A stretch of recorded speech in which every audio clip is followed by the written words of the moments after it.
Good afternoon, everyone. Welcome to another town hall with myself, Peter Milobar, running to be leader of the BC Conservatives, and my trusty Kamloops riding mate, Ward Stamer.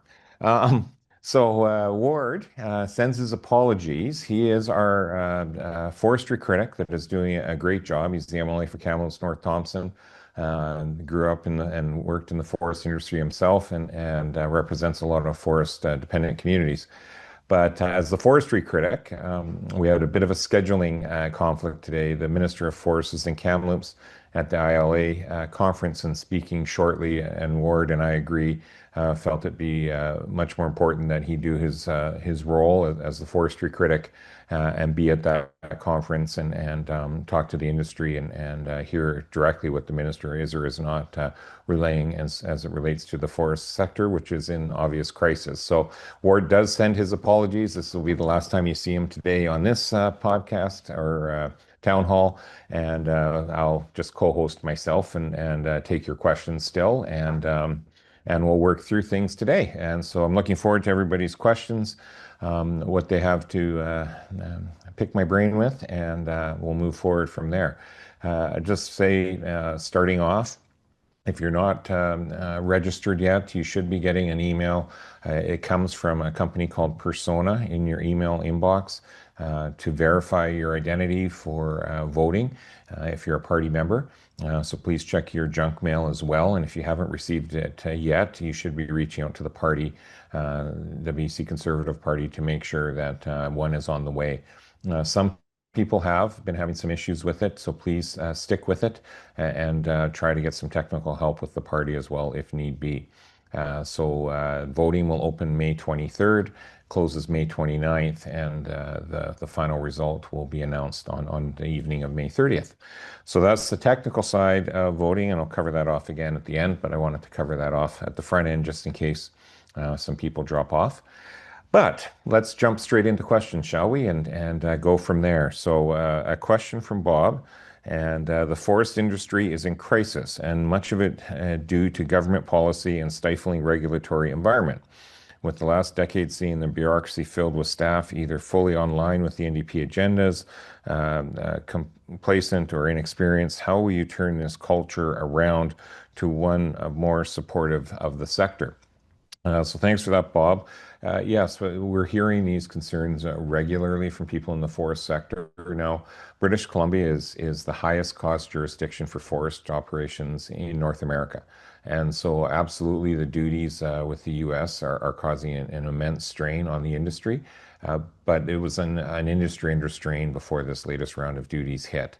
And companies in BC are investing in forestry, but they're not investing in British Columbia. They're investing in other jurisdictions in Canada or down in the United States. And so we really do need to change that culture of permitting, of moving applications along to get things much more streamlined. It's taking upwards of 4 years now to get a Forest Service road approved to try to get into a cut block area and approvals around that cut block as well. That adds 4 to 5 times more the cost on the administrative side of that project. It adds an extra few years of uncertainty. And I think the key to all of this, and what I've always been saying, is that with permitting, we absolutely need to make sure we're protecting environmental standards and we're keeping an eye out for things like when culverts go into streams for road building.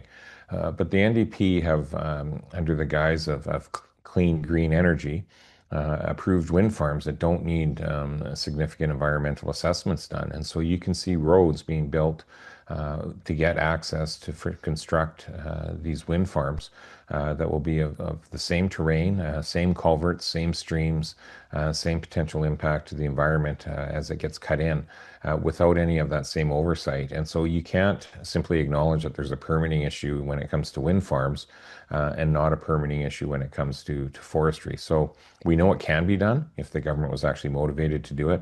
I'd be committed to making sure that we, not just with forest permits, but with a wide range of permits, make sure that we're actually streamlining the process, getting the bureaucracy into a problem-solving mode instead of a problem-creating mode, and move forward that way. Um, and we have a question from John. When you repeal DRIPA, there will be protests, blockades, etc. How prepared are you to take decisive action against illegal protest behavior? Thank you, John. And yes, this came up, and it came up in the debate as well. And I think we have to be mindful that there will be protests and disruption. And I said then, and I'll say again, there is a rule of law in British Columbia. And so if people are protesting in ways that the courts have deemed to be legitimate public protests, in other words, on the front lawns of the legislature and making their voices heard, that's fair game, frankly, in our democracy. And I have no issue with that. But if they're illegally blocking roads, if they're illegally blocking resource projects, as we saw with the Wet'suwet'en during 2019, I guess it was, we saw the fires on the steps of the legislature, which took things way too far then. But more importantly, up north, there was blockades and interruption of work sites. When court injunctions are issued, they need to be enforced. And so I think we always have to be mindful of that. And I would say that whether it was an indigenous protest around DRIPA issues or other issues that we see rise up from time to time, we need to actually make sure that we're supporting our police and our resource sectors and other areas when protests happen that have been deemed to be illegal through the courts, and those injunctions get enforced. And so I'm committed to that. It was a little disappointing. I'm not going to lie. On Tuesday, two of the candidates seemed to be getting into a contest of who could create more strife and more protest in British Columbia. I don't think that necessarily leads to good governance either, but to make sure that the protests that do happen are done in a way that is legally recognized, and the illegal ones are dealt with effectively as well. Again, a question from Ross. As Premier, if it was found that Elections BC had acted outside its legislative authority during the 2024 election, would you launch an independent investigation? And would you commit to ensuring any new recommendations that expand Elections BC's powers over political speech are fully debated in the Legislative Assembly before becoming law? Yeah, the Elections BC issues that we saw in 2024, there's no doubt that there was a lot of serious questions raised. And so anything that would be of that serious consequence that's been looked into absolutely needs to be better fully addressed as well. There is always that fine balance, and we do have to walk that fine line with Elections BC, ensuring that they are independent and free from political interference, because it doesn't matter who's in government. I think we want to have a true independent election process, but it is always that fine line to walk. So absolutely, any laws or those that get changed should be done in full discussion, full plain sight of the public and the legislature, so that the public actually does know what is being proposed, exactly why, and can dig into the background and the evidence that supports why something should be changed the way it's being changed. So I fully support as much oversight, but also at the same time as much independence as possible, so that we can have true, freely run elections. And it's getting a little blurred lines right now with some of the outside influences, especially with U.S.-based foundations. And I think we have to be very mindful of some of those interference factors that are coming in, and look at what we can do to try to make sure an inside of BC election is managed, and the commentary is provided by people that are actually inside of BC. Um, you know, Please keep adding in questions as we go. I'm just quickly scanning the iPad, but one other issue that's been coming up over the last little while. Oh, sorry, there's one from Shirley here. Uh, there is divisive opinions on what should have happened during COVID. What is your position on what did happen versus what would happen if you were premier? Well, I was in the legislature during COVID, and so there's no doubt about that. Again, I'm not trying to pretend my track record is anything other than it is.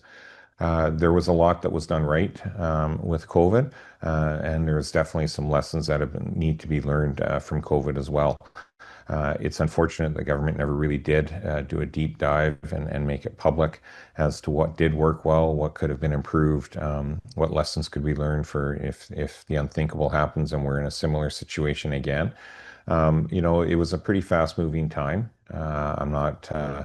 I think people were making decisions based on the information they had at the time. If you look around North America and the rest of the world, for the most part, regardless of political stripe, the similar decisions were being made pretty much everywhere.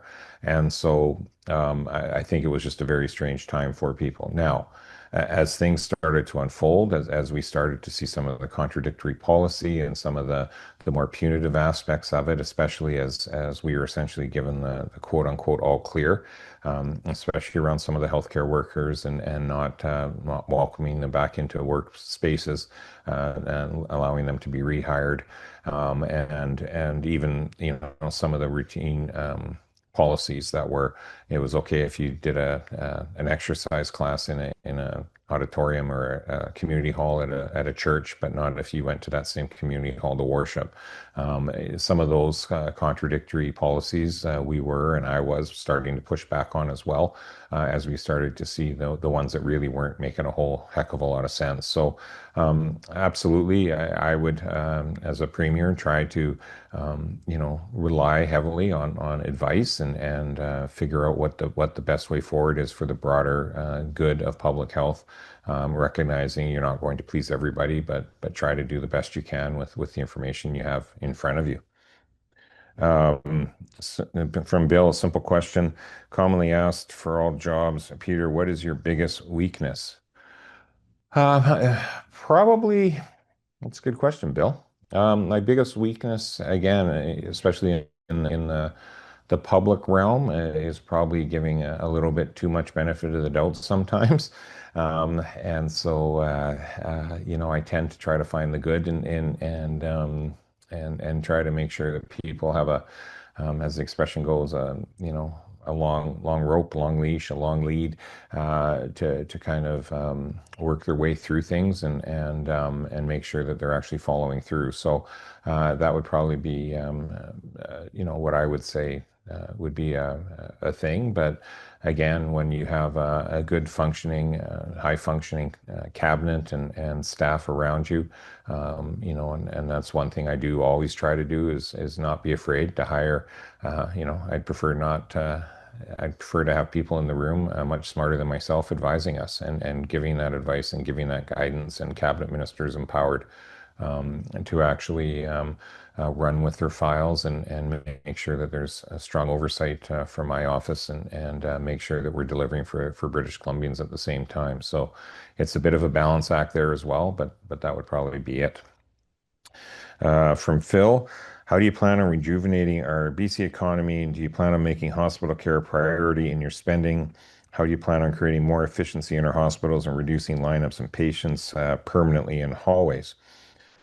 Great question and very complicated solutions. And so, when Mr. Black came out with his plan to slash personal taxes and employers' health tax, fundamentally, I don't disagree with lower taxes. But we have to be realistic. When you're talking healthcare budget, education, and our debt servicing costs results in 70% of our overall spending. It starts to leave very little room to make the massive cuts, especially, removing $7 billion of revenue out of the budget, as Mr. Black's plan would, and also have extra spending on infrastructure. So that's why I said his plan would result in about a $25 billion deficit based on where we're currently at today. And so trying to cut your way out of that would be next to impossible. And so what we need to do is really ramp up our aggressively change some of the tax structures around incentivizing reinvestment in the job creators in British Columbia. And why that's important is that's how you generate more revenue for government ultimately, which would then result in better healthcare outcomes for people in terms of more flexibility to provide that healthcare. If we actually grow the economy properly, here's a good example with housing. We need to make a lot of regulatory changes with housing to won't actually cost the provincial coffers extra money, but it would actually streamline and speed up housing. It would make it a sector that could feel confident to get back in and start building again instead of the slowdown we're seeing. Why that's important to provincial revenues is for every housing unit that's built, it generates around $15,000 of personal income taxes of all the tradespeople that are working during that construction of that one housing unit. And so if we don't have housing units being built, not only does that create a supply demand issue on the pricing side and starts to elevate the prices again, but we actually lose tax revenues by government as well. And so there's things we have to do to try to stimulate the economy. Some don't have to cost a whole lot of money. Others, like removing PST on the equipment of light manufacturing and businesses, so they can expand and they can modernize, they can retool, retrofit, all of that type of reinvestment so that it actually floods in to the economy and actually results in more hiring instead of the 40,000 job losses we've seen over BC over the last couple of months. I'll give you one example of how to free up some capacity in healthcare in the immediate future. We've seen 6 long-term care facilities canceled in this year's budget by the government, and that's because they say 1.8 million a bed is too expensive. And I agree. But I don't agree with the canceling. And the canceling is ideological by this government. The private sector says they could build those beds for 600,000 a bed. Why that is important is because not only is it 1/3 less expensive, but we have seniors right now that are languishing in acute care beds in hospitals, taking up those spaces. It's not an appropriate level of living and care for those seniors. It's hard on their mental health as well. But it's also filling up those acute care beds, which puts people back into the hallways in their beds, which pushes down into the emergency room, which creates 13-hour emergency room waits for people down in Surrey and other hospitals in and around the province. We need to actually get rid of that bottleneck of shortage of long-term care beds, which would free up all those other spaces and allow the patient flow and quality of patient care to improve in healthcare and likely cost less money overall in operations. Because when you keep backing a system up, there's always an added cost and stress that comes to the system. It stresses out nursing, it stresses out others, and then you have sick leave and stress leave and everything else that hits the system. So I think there's a lot we can do in a proactive way to identify where the true bottlenecks in healthcare are, what the true solution is, and get those bottlenecks cleared up. Um, from Renee, how would you balance resource development with environmental expectations in British Columbia? Again, I think we've come a long way. I think over the last few years, there's a realization, and certainly with the threat of tariffs from the United States, I think the broader public is understanding that we can still protect the environment and advance projects in a timely way. Unfortunately, this government has not been able to fulfill the timely way of it. My view of the world is, and it's interesting, when I first ran for city council back in 2002, I campaigned by saying we're elected to make timely decisions. And that's, I think, still hold true today. So we can actually get the environmental reports done. We can get them submitted to government. What we're missing right now is a government instructing the bureaucracy to make a timely decision. The information in those packets isn't going to magically change 5 years from now. So make a decision, get on with it. If it's something that needs to be added to the proposal, then add it and talk to the company and make sure they understand why. But the dithering we see out of government right now is just simply not acceptable, and we have to start taking a firm hand and cutting through these technical reports in a way that moves things along while still protecting the environment. And it should never just turn into a whoever screams the loudest for the longest gets their way competition. This needs to be one rooted in those technical reports and one where the reports are actually dealt with in a timely way. Um, from Corey, Peter, as the Indigenous land claim is top of mind for many, there also seems to be two-tiered system of business happening in the province. Do you have a plan to start moving into Indigenous lands and closing the illegal businesses selling tobacco and cannabis? Thank you for that. So black market tobacco is a massive problem, and it's happening everywhere in the province, not just on reserve lands. We have to be mindful of that because when we talk to the government about trying to crack down, and it's hundreds of millions of dollars a year we're losing, the government again will point to cigarette revenue from taxation and say it's dropping, so people must be smoking less.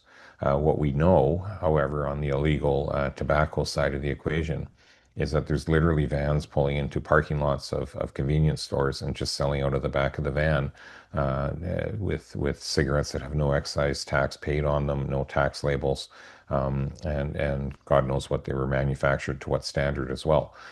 So we need to actually get serious about enforcing because let's face it, a lot of this is tied into organized crime.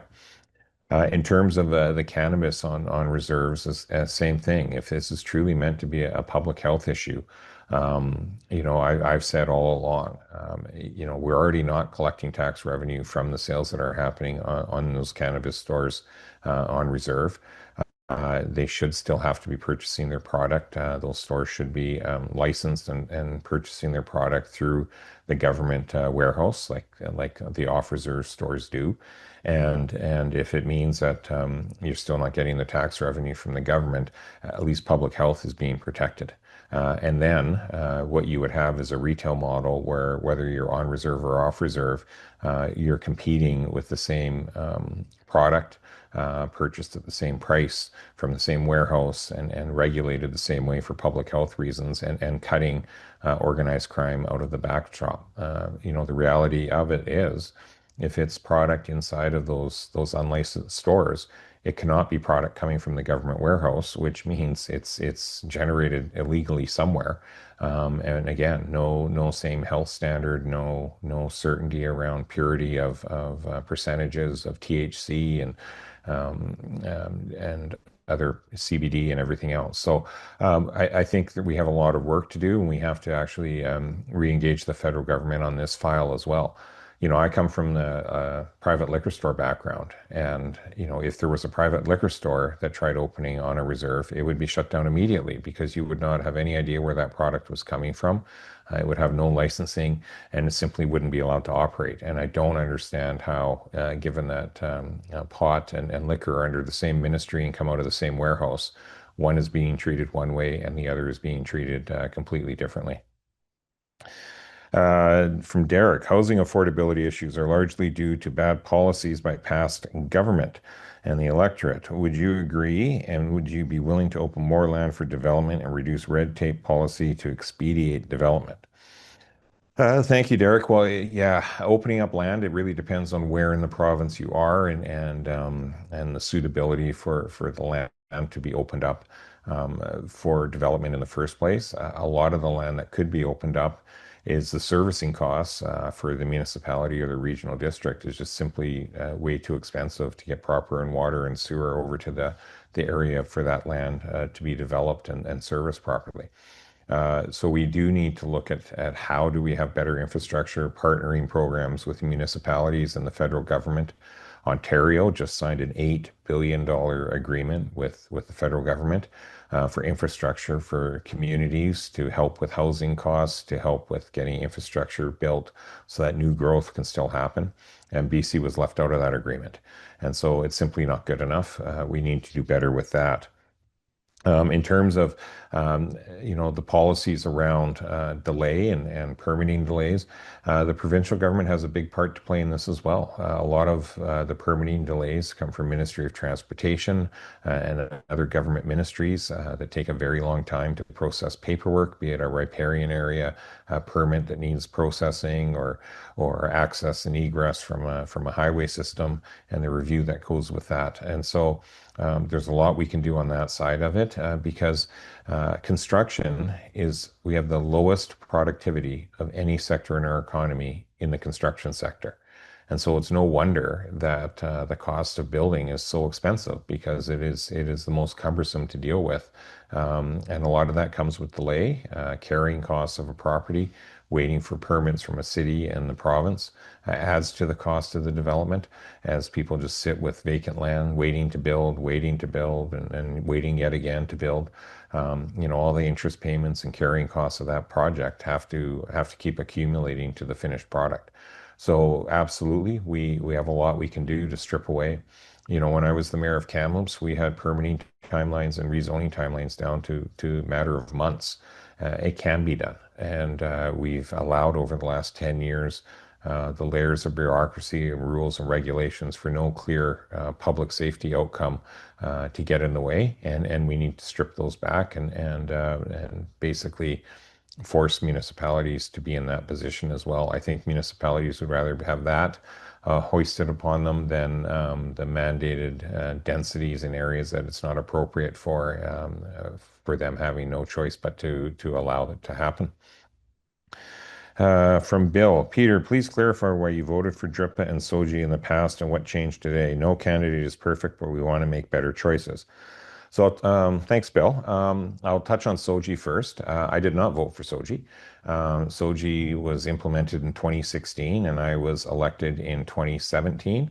And there's not been a vote on Soji the whole time I've been an MLA. And so I have not voted for Soji. Like I say, that was brought in and already functioning in our system. I was in government for 18 days essentially, in 2017 before the throne speech fell. And I was not a cabinet minister for those 18 days. We were getting ready for another snap general election because of the outcome of that election. So I can't speak to how or why the voting of others was around Soji, but certainly I wasn't there for that. DRIPA, however, I was. And again, the discussions at the time. We had lawyers that were questioning heavily on it. The discussions with caucus were that although we were in the minority and the government would pass it anyways, it was felt that the ramifications would not be what we were seeing unfold now. There was concerns raised, absolutely. There was a lot of questions of government, and the decision was made ultimately to agree to make it a unanimous vote. Shortly after that, though, it started to become very clear, especially in 2021 when the premier brought in. So DRIPA was 2019. In 2021, when the premier brought in as the attorney general the Interpretation Act changes and only allowed 14 minutes of debate and brought in closure. And it was in the middle of the Abbotsford flooding emergency in the atmospheric river that washed out the Coquihalla. So timing was very unfortunate that the government forced it through then as well. We started to have very serious concerns, and the government forced that through after 14 minutes. And then we had Land Act changes being proposed by the government before the last election. Myself and many others, Ellis Ross, Greg Kylo, Todd Stone, Jackie Taggart, we held a large town hall out in Seminarm on a Friday of a long weekend. I still remember it quite well. By Monday or Tuesday after that, the government had backed off from the Land Act changes and said they wouldn't proceed any further. Those Land Act changes were heavily reliant on Section 7 of DRIPA. And we pushed back on Water Sustainability Act changes, Mineral Tenure Act changes. The Mineral Tenure Act changes are tied to the Gitslaw court case that we all hear about with DRIPA. The Haida agreement came forward, spoke against and voted against the Haida agreement. And so, I did vote for DRIPA at the time and then. My track record post then, as we started to see the real world implications, have been pretty clear as well. And then in 2024, obviously, when we ran to reverse DRIPA and reset how Indigenous relationships are dealt with in the province. So again, I don't hide from my voting record, and I do appreciate the context and the tone of the question. I get asked quite a bit about it, but that's kind of the time and place and kind of timeline from 2019 right up till today with my views and voting record on this issue. From Ross, from Ed. How will you unify members who supported other leadership candidates? This is pretty typical in a leadership race. Unfortunately, in my time in provincial politics as an MLA, this is my third leadership race. So I never thought I'd be a grizzled veteran of leadership races for this reason. But I think it's very important everyone understands that leadership races are about everyone highlighting what they feel is their better asset to the party and to the province than the others in the race. It can feel personal at times, but it really isn't. I don't view it that way, anyways. It's really about trying to highlight the differences, and same with the supporters. And some supporters get a little more zealous than others. I think a lot of it comes down to the tone set by the various leadership candidates, the ones that aren't successful to their supporters. We've seen this in the past where leadership contenders rally behind the new leader and their supporters do as well. And I have high hopes that as a party we're mature enough to actually do that. And when I say mature, I mean that we've kind of grown as a larger party now for the last 2 3 years, and we can mature that way as a collective in terms of how we view things post leadership.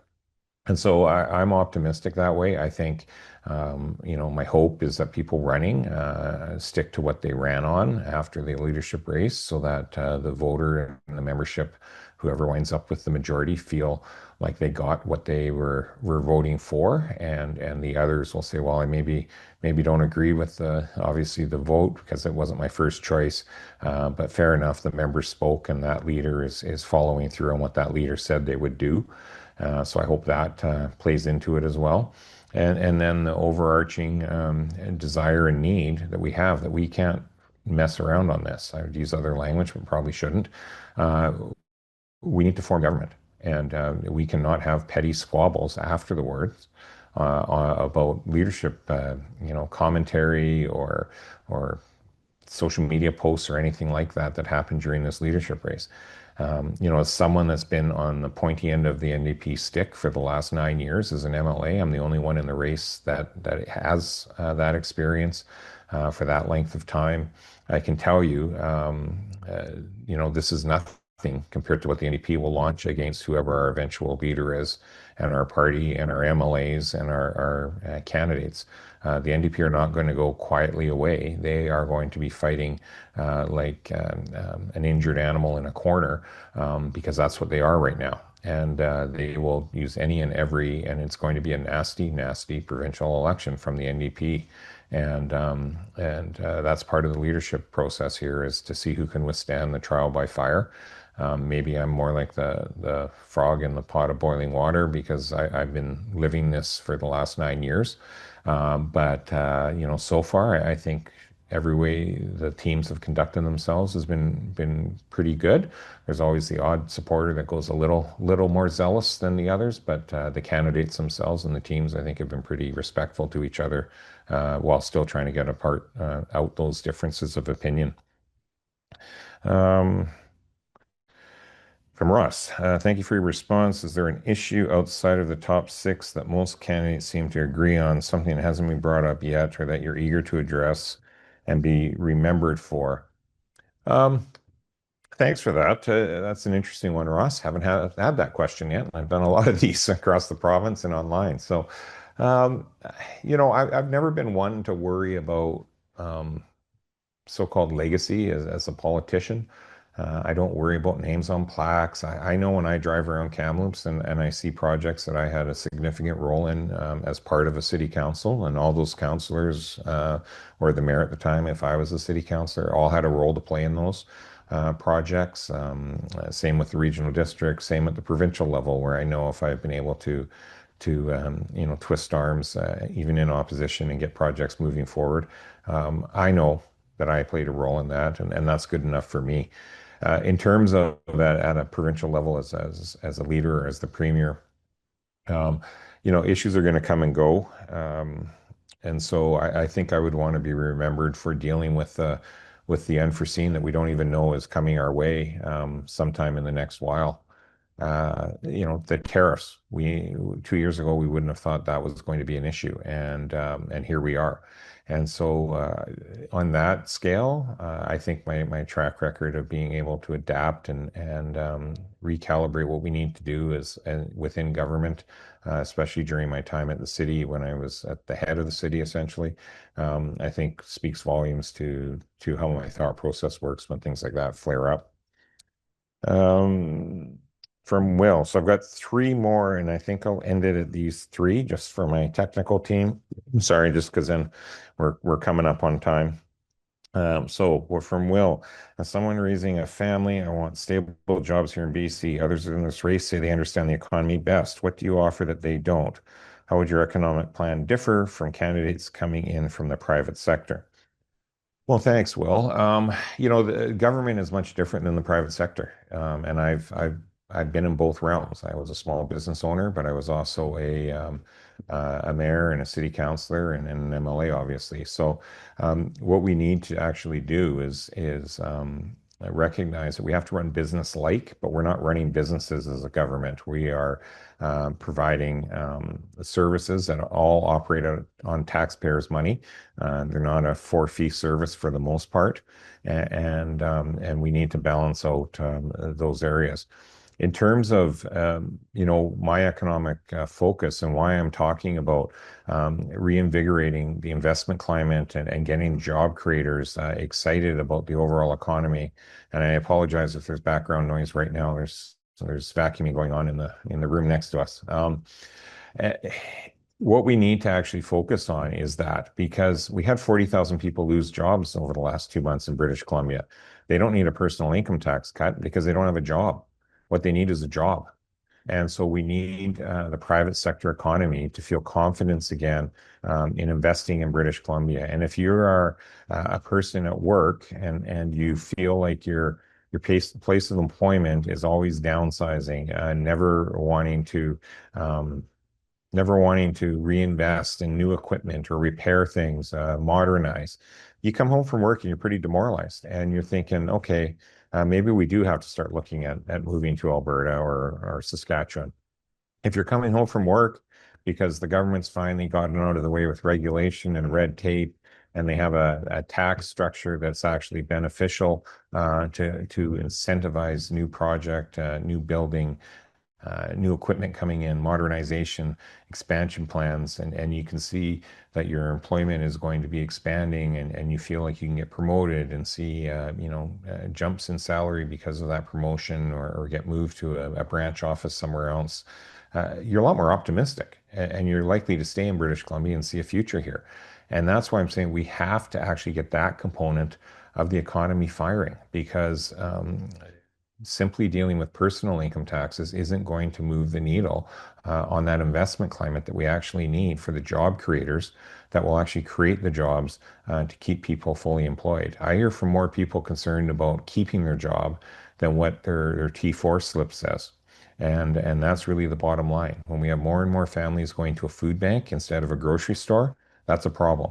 And so we need to address that, and we need to deal with it. And the higher and better employment opportunity they have, the higher their wages are, and the better off their families will be. From Jasmine, we all know healthcare services and outcomes have become abysmal under the NDP. In your own riding, a whole team of OBs quit. Why are some initial steps? What are some initial steps you would take? Well, thank you for that. And for those that don't know, so the OBGYN shortage in Kamloops and around the province is critical. And it's been going on and building for over 5 years now. And so in the summer, the OBGYNs, seven of them in Kamloops, the whole cohort, resigned en masse. Now, that was in the backdrop of the maternity ward in Prince George being shut down. We've now seen Maple Ridge and Peace Arch continually shutting down their maternity services. VGH has had issues with OBGYN coverage as well for trauma. It's a big problem. And so what we need to address, sorry, here's why it's a big problem. This impacts 51% of the population, females. And so I'll never go to an OBGYN, but my wife, my two daughters, my daughter-in-law, my four granddaughters all will. And they'll see an OBGYN much more in their life on the gynecological side than they ever will on the obstetric side. And so the two, though, are the same person within the doctor. And they've been asking for 5 years and providing solutions to government for 5 years that have been completely ignored. And that is a problem. And so what we need to do is start listening to the frontline people, the frontline specialists, to start impacting some of the change that they are asking for to make their workplace better, their workflow better, access to healthcare for patients, in this case women, better, because women's health in under the NDP has declined dramatically. And for anyone watching, just simply ask if you're male, simply ask your wife, your girlfriend, your daughter, your mother, if somebody in their friend group or themselves has had a delayed cancer diagnosis because of lack of access to an OBGYN in a timely way. And they will probably say yes. And that's just one example of a delayed diagnosis, obviously a pretty serious delay. But that is the critical piece we need to do. We actually have to start listening, not to management within healthcare, but to actual frontline people and frontline specialists, especially when it's impacting 51% of our population, because it impacts all of us ultimately if we're not addressing that. And from James, or Phil, sorry, I'll go to James first, and then I'll go to Phil. How closely will you collaborate with Alberta to improve relations and realize mutual economic benefits? Okay, hang on. I'll end with that with James. I'll go to Phil. What is your position on residential schools, and what will you do to resolve this issue? Do you plan on giving the Indigenous more land and money to resolve this? Do you feel a conflict of interest on this issue due to your family ties? Thanks, Phil. No, I don't feel a conflict of interest due to my family ties at all. Residential schools were a national issue. We've had residential schools everywhere. Obviously, we had a major one in Kamloops and the whole 215. Um, you know, this comes up all the time. I like everybody wants the truth. And I know that the Kamloops want the truth as well. There has been not excavation yet. I've not heard them say that there won't be excavation, but they are working through their own processes. Now, do I wish there was more frequent and timely and definitive updates on timelines or process? Yes, I do. And I would also prefer that we have more clarity on the $12 million that the federal government has provided to begin the excavation and identification of records and sites process, because none of us actually know. It is a federal program. It's federal money. I have no jurisdiction to gain access to that information. I see the same blacked out FOI documents everyone else does. And so I think that leads to a lot of this questioning that could be cleared up with a bit more transparency and a bit more understanding of overall scope and timeline. Has all 12 million been spent, or has very little of it been spent and the rest is still sitting in a trust account somewhere for the actual excavation? We're not sure. And I think that's what's leading to a lot of these questions. In terms of land and money. A lot of this, the land issues we're talking about really isn't connected to the residential school. So there is the Truth and Reconciliation report, which is much more heavily tied into what happened in the residential school system. But land issues and settlements and that is much more tied to the fact we don't have treaties in British Columbia, and trying to work our way through those issues independently of the other. And so the two have been conflated together, and I can completely understand why, but the two are not necessarily directly connected. And so I think we have to recognize, though, there is still a constitutional duty to consult by the provincial government, and that was enshrined in 1982. Again, I'll talk about my voting record, but I was 12 years old in 1982, so I had nothing to do with those constitutional changes, but it's the framework provinces and BC have to operate under, just as every other article within the Constitution. And so we have to be mindful of that, and we have to find our way forward. It does not mean that DRIP is the right way forward based on how we're seeing it roll out, and that's why it needs to be repealed. And so I think, I can understand why things have been connected together, but at the same time, they are somewhat independent of each other. But no, my family connections do not have a bearing on what I'm saying or how I'll actually conduct myself. I have a long track record of how I conduct myself, and so anyone that thinks that that's not the case can simply literally go to the public record to see and verify what I'm saying is accurate. Um, so the last question from James, how closely will you collaborate with Alberta to improve relations and realize mutual economic benefits? Um, so I use this example all the time that when I say I really don't worry how you vote federally, because I'm more focused on provincial issues and provincial initiatives and issues. So, if you agree that DRIPA needs to be repealed and that we need to fully protect private property rights, that our economy needs to be a thriving private sector economy where government's getting out of the way and incentivizing growth, where you want to see better educational outcomes, where you want to see better in K to 12, where you want to see better healthcare outcomes, where you want safer streets. If you share those core ideals provincially, I really don't care how you vote federally. Not every federal Liberal will vote for us, and not all of them vote for the NDP. And not every federal Conservative will vote for the BC Conservatives. They will find other parties as well, as they always have. And that's okay. That's our democratic process. But it's around finding that right of center block of voters of a large enough like-mindedness around the major issues that we vote together and we remove the NDP out of government. And then we get down to the hard work. Now, part of that hard work will be rebuilding the relationship with Alberta. And I always use Danielle Smith in this example because she's a great example for it. No one will ever accuse her of not being conservative. No one will ever say she doesn't take the federal government behind the woodshed from time to time. And last I checked, she's working with the federal Liberal Prime Minister to build a pipeline. And I fully support the pipeline.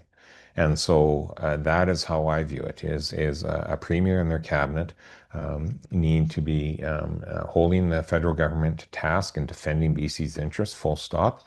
But you also have to be willing to work with whoever the prime minister is when it's in BC's interests at the same time. And that ties into working well with Alberta, working well with Saskatchewan. We cannot be an impediment to our Western neighbors when we have all of the tidewater. It's simply not realistic, and we have to work better together. And we saw that play out with Nutrien going down to Washington State instead of using BC. BC just was asleep at the switch and didn't meaningfully engage to try to make that a massive investment happen for the benefit of other Canadian provinces at the same time. So I'm alive to that, and I fully support that we have to have a reset of that relationship and work much more closely with our Western aligned provinces as well, especially to try to get the attention of Ottawa at the same time. So that, folks, I think is the end of time. I thank you so much for it. Questions. We will be doing many more of these. So please, if the questions vary from time to time, we have others on my YouTube channel, Peter Milobar. We also have lots of clips of myself when I'm in question period, when I'm in the legislature making speeches as well. So if you have other issues or want to check back on what I've said on other issues over the 9 years that I've been an MLA, there's a lot of footage there that you can quickly search on YouTube and find. And all of my socials are also Peter Milobar. So thank you again for the time. Remember to get verified. And if you haven't had contact from the party or persona yet, please reach out to the party to make sure you do if you're an existing party member so that you can fully participate in this voting that happens May 23rd to May 29th. So thanks again and look forward to the next one.